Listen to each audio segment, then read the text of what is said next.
There are literally tens of thousands of abandoned gold mines right across the state of Victoria, Australia. Most of these were abandoned at the start of World War I, where the miners went to war and never returned. And these mines are still producing ounces of gold. And we're at one that my dad put me onto. We've walked over an hour into the bush to get some ore from a place I call Dad's Reef. If you're a long-time follower, you'll know all about that. Otherwise, I'll link a video up here for you to watch and catch up on it. And our plan is very simple. We're going to collect as much known gold ore as we can so we can run it through the RC1 crusher, and hopefully by the end of today have a nice tale of gold to show you. Everyone's going to ask if we're using metal detectors, and the short answer is yes. I've got my SDC 2300 and we've also got a Gold Monster 1000 here, but we have probably put about 40 hours into detecting this area already, and we've picked up most of the really obvious gold, so they're just a bit of insurance. They're not really here to find the gold today. Watch, come.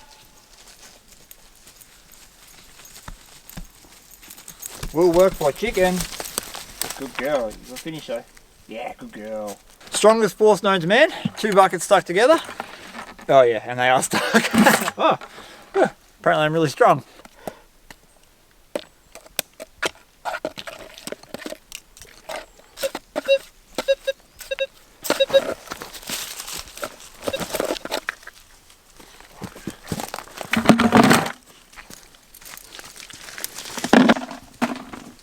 It's a catch-22. This is the most ore we have ever collected from Dad's Reef, yet we have to limit our amount we take because of how far it is out in the bush. For now, we have a half bucket of this ore. We know this ore has gold in it because of our results we've got previously. Now we're going to go up to the mine and see if we can't get some fresh stuff out of the face. Let's go fill that bucket.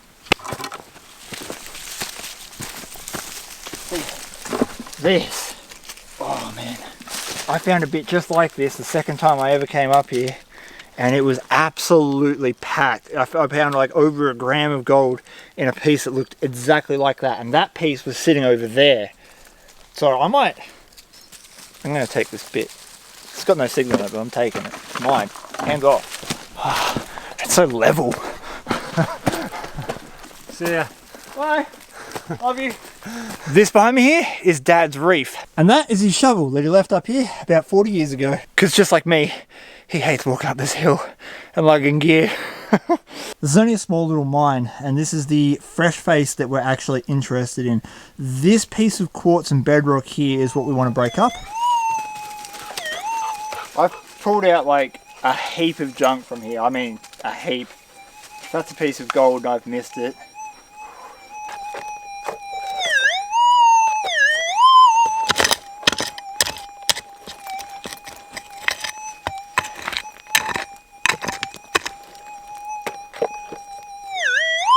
Alright, it's out. First scoop. Been nail.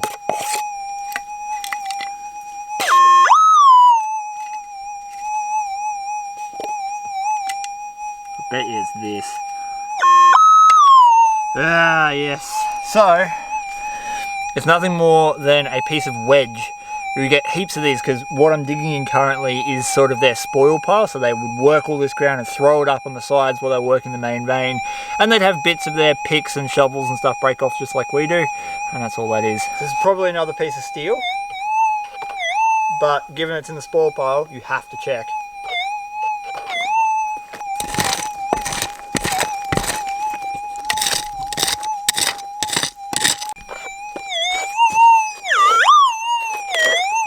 Man, it's deep in there.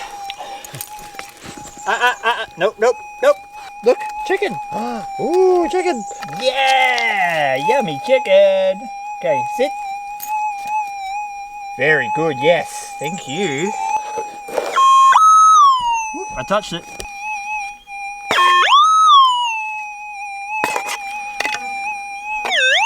Yeah. More of that same piece of chisel. Because we put so many hours in here detecting already, it's highly unlikely we're going to find a piece of gold with the SDC today. So let's get some ore out of the face. This is a secondary vein system to what they were working. The main vein's up in front of me here, but there's quite a big bank collapse, and that means that I need a bit bigger of a pick to clear all that dirt out of the way. So we're going to concentrate on one of these side veins and just see if it holds gold, because It's already exposed, so it's easy to get to and easy to work. We've had experience enough to know that sometimes these veins can have little surprises in them. Oh yeah. Ah! Oh, you may have seen me cut the tip of my finger off on my Facebook page recently. I just squished it. So I'm wearing one glove like Michael Jackson. Ah, it didn't help. Ah, pain face. Okay, I'm doing this one-handed from now on. Yeah. That's the ticket.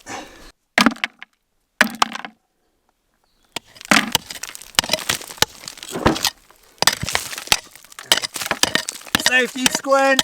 Just busted off a nice piece of ore and we're starting to see iron sulfides embedded in the rock. So I just wet this so it looks a bit darker than normal, but that was bright silver just before. Oh yep, there we go. You can see some on this side. Now there are 14 different types of iron sulfides, including things like iron pyrite. So it could be any number of them.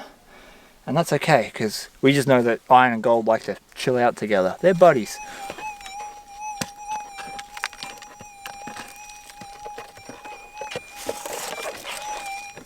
I'm just not looking forward to walking out. It's so heavy. It's so far.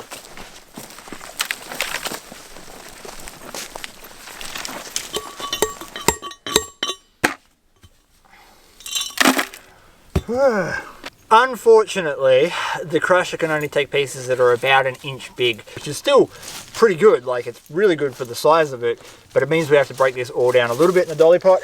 Takes some time, but hopefully it'll be worth the effort.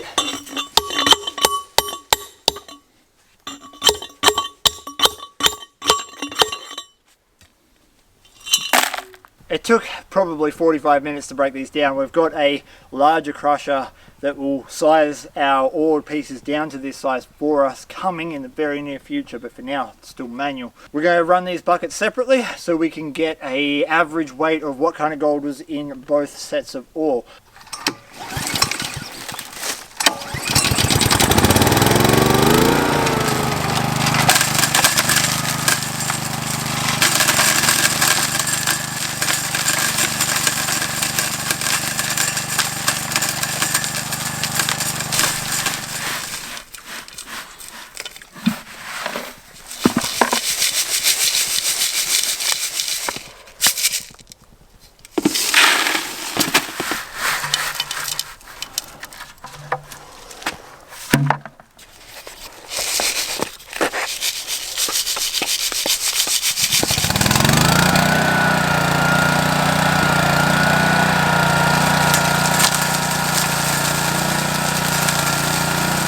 This is the second pass on the stuff we took directly out of the main face.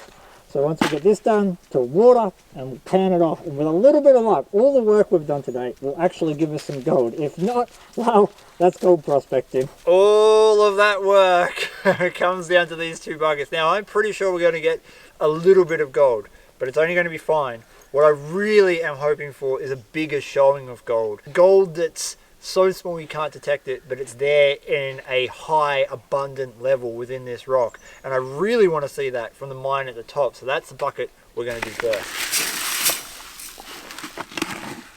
A little bit at a time. And of course, I have to do this one-handed because of my hand.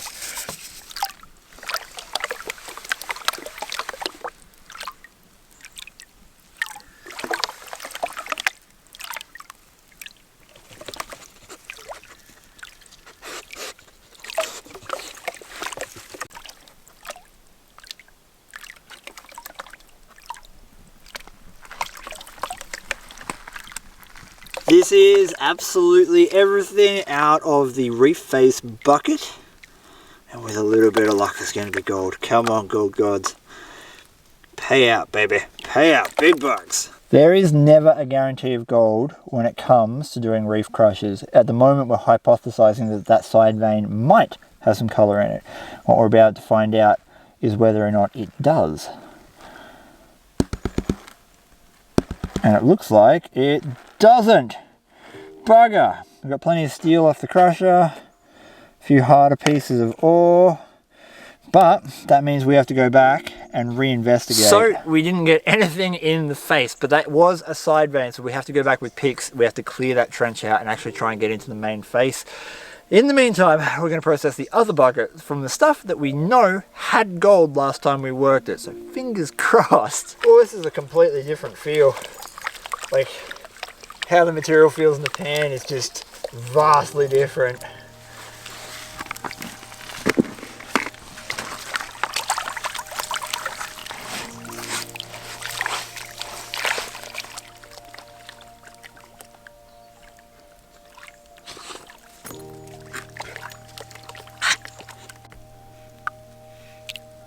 I hope there's gold.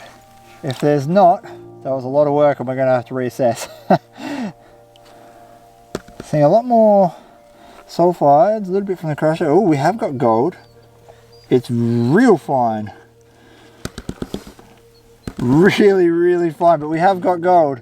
All right, so that's our biggest speck just there. And then we've got this absolutely minuscule powder up the top. So, reward to effort ratio is quite low. Once again, we've got gold, so that's a positive. The thing is, we're going to have to really keep working on narrowing down exactly where it is on that hillside. I've done a few loaming samples, so I know roughly where the gold's traveling, but I have yet to work out precisely which reef it's coming from, and that's the kicker. I think that's where I'm going to leave it, because I don't think I'm going to be able to get that on the scales. Thank you so much for watching my video. I hope you did enjoy it. Even though we didn't find a heap of gold today, the information that I've shared with you will hopefully get you better results than it got me, and that's what it's all about. You never know when you're going to kick over the big one. Alright guys, give your dog a scratch behind your ears for me. Peace, and I'm out.